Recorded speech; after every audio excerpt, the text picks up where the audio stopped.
legislature to scrap the law that gave back the so-called collective bargaining power to the unions. So nowadays, even up to nowadays, Hong Kong's unions do not have the collective bargaining power as British union enjoys. So how did they start? I mean, before Margaret Thatcher, I remember the union was very strong. Yeah. And then after Margaret Thatcher, the union become a little bit weak, but still very strong compared to Hong Kong. Yeah. So, but how did they start in the very beginning? Yeah, I mean, there is no comparison between Hong Kong and UK. Just to give you an idea, it almost seems to me that the unions here have got very little power compared to Western European countries.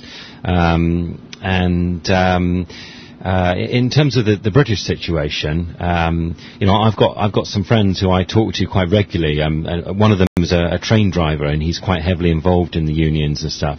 So he tells me about it. And so, but obviously people say that Margaret Thatcher,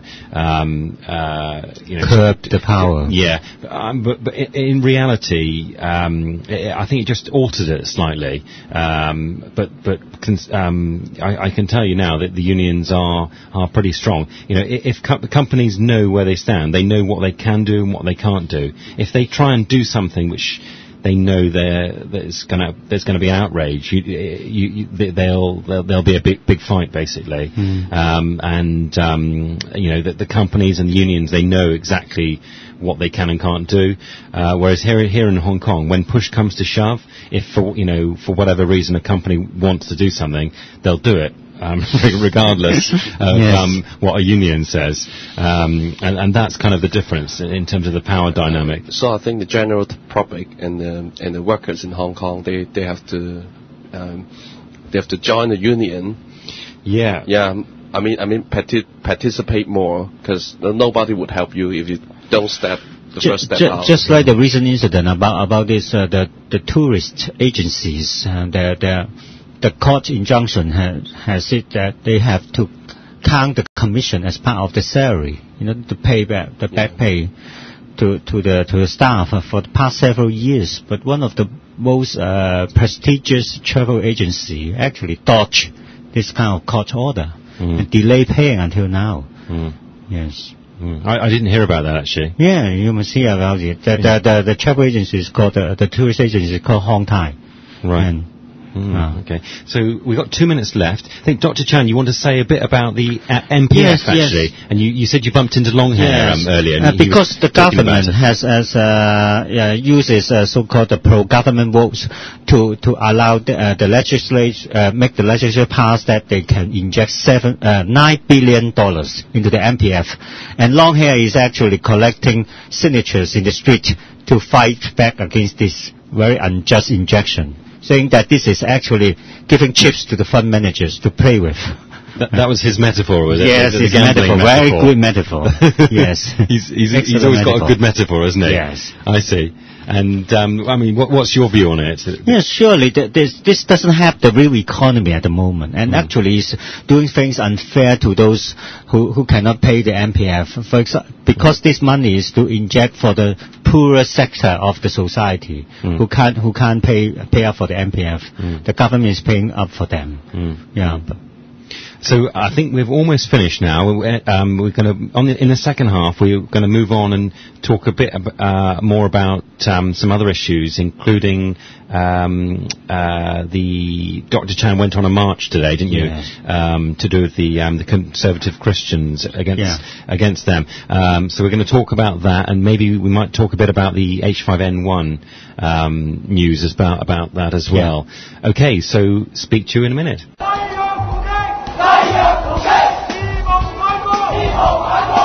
選民選我哋入去，同埋我哋選舉期間講得好清楚噶嘛，要讓曾蔭權噩夢成真，佢而家都未噩夢成真，佢稍為有少少頭暈身㷫啫嘛，投票俾我哋嗰啲人好清楚噶嘛，選我哋又要做咩啊？一字禁錢就係叫我哋去亂。逢星期一、星期四晚上10點，黃毓民頻道貫徹聲嘶力竭，同你剖析政治。 Welcome back. So before I forget, I better mention that some listeners might have read in the newspaper that I've been in court actually this week for climbing up the Singmar Bridge on the day of the opening ceremony during the Olympics and hanging a couple of human rights banners. Spider-Man is coming home. Yeah.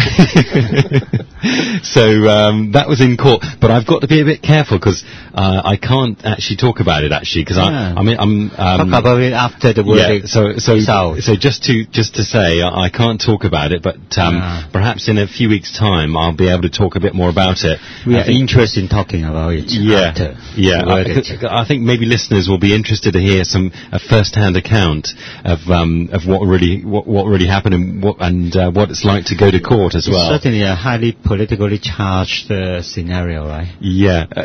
As far as trials go, they can't get much more political actually, and in terms of I think actually on the actual verdict day there'll be some interest, and I've been contacted by some UK international press and some other international press, and they are quite interested in it because it's got sort of all the ingredients for an interesting little story, and that they're interested to see perhaps how it's played out in Hong Kong and so on. But obviously for a story like that, the local and international media, they kind of talk about it in slightly different ways actually. But perhaps we can talk about that in a few weeks' time once I'm able to talk about it.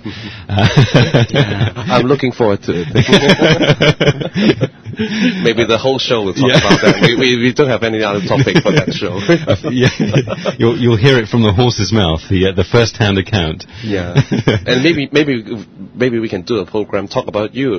From the first the first strike in Hong Kong, the Spider-Man and the horse racing. Yeah, I can talk a bit more about it, but in particular this particular process with the bridge, I can talk in a bit more detail and explain exactly what happened on the day and how I did it and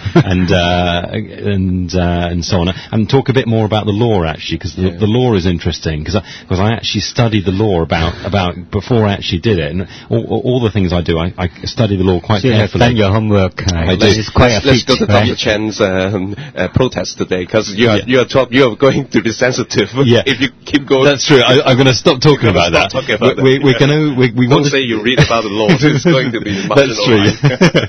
Right. We're going to talk about. That's right. Dr. Chen actually went to a protest today, and we're going to ask you about that and have some discussion about what was going on. It's a demonstration against religious hegemony. Yes, in fact, true. Can you better explain what that word hegemony? Hegemony. That means the religious people trying to dominate the public discourse and trying to impose its own particular religious ideas into the public arena, and thinking that is the truth and that is the true political stand that everyone should take. In order to preserve a society. Now, this especially comes from a Christian rightist Christian group.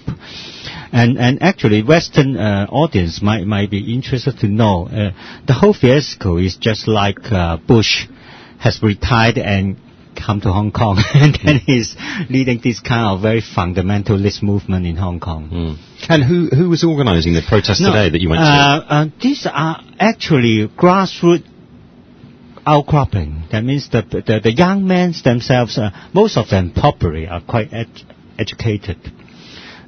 They crop out from the net, and then they form several net groups, internet groups, and then they use these group names to apply for this the police sanction for the demonstration, and then we march from Cheung Sha Wan.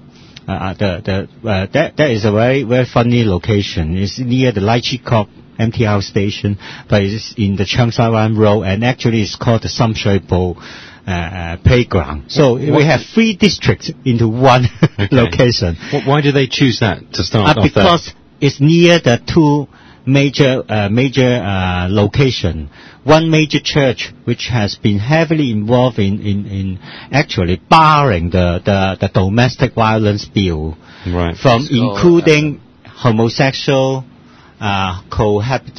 cohabitants into its protection area, and then the other is